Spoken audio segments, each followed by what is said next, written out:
एकंदरीत या पाण्यामध्ये आपण पाहायला गेलं तर मोठ्या प्रमाणामध्ये कचरा आपल्याला दिसून येतो, याचं नेमकं कारण काय?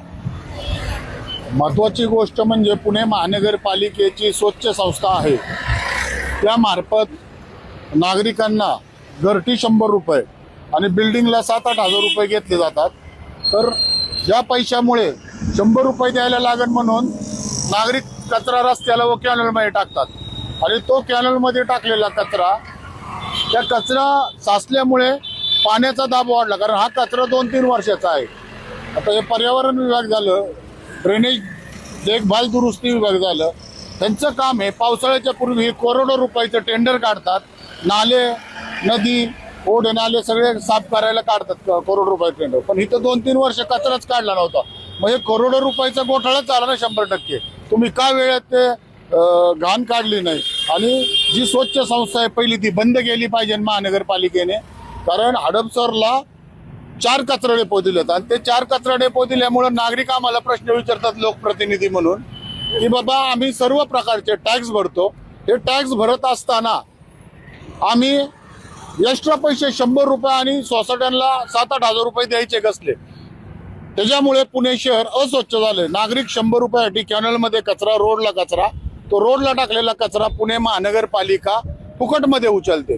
मग तो फुकटमध्ये उचलताना त्याच्यापेक्षा तुम्ही प्रत्येक चाळीत, प्रत्येक सोसायटीत, कॉलनीत घंटागाडी फिरवा आणि तो फुकट कचरा उचलला तर पुणे शहर ही स्वच्छ राहील.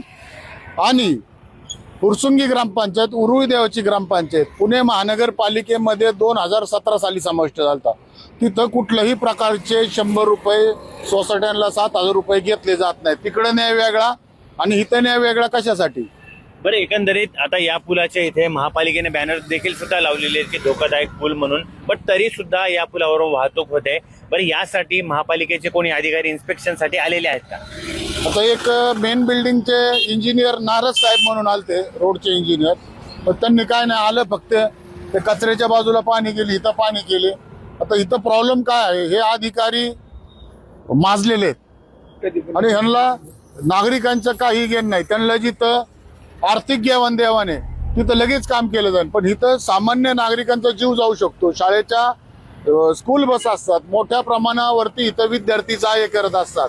ही जर मोठी दुर्घटना झाली आणि कुणाच्या काय जीवाचं बरं वाईट झालं तर आयुक्तांच्या कार्यालयात जाऊन 100% आम्ही शिवसेना व सर्व पक्षाच्या वतीनं टाळे ठोको आंदोलन करणार.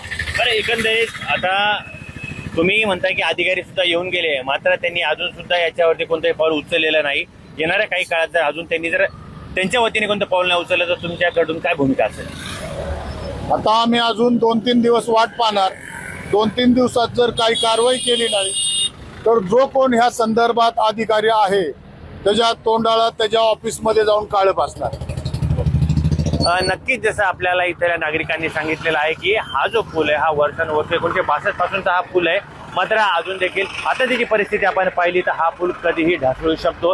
आणि पुणे महापालिकेचे बॅनर सुद्धा इथे लावलेले आहेत की हा धोकादायक पूल आहे. मात्र तरी सुद्धा इथे ट्रॅफिक आता आपण पाहू शकतो की मोठ्या प्रमाणात ट्रॅफिक सुद्धा आहे. मात्र इथे एखादा आता अपघात होण्याची महानगरपालिका वाट बघते का, हा देखील मोठा प्रश्न आता आपल्या समोर सध्या उभा आहे. मात्र येणाऱ्या काही दिवसामध्ये हा जर पूल लवकरात लवकर याचं काम केलं नाही तर आम्ही सर्वपक्षीय आंदोलन करू, असा देखील इशारा यावेळी देण्यात आला. कॅमेरा पर्सन सोबत अमित मुंडे, पुणे.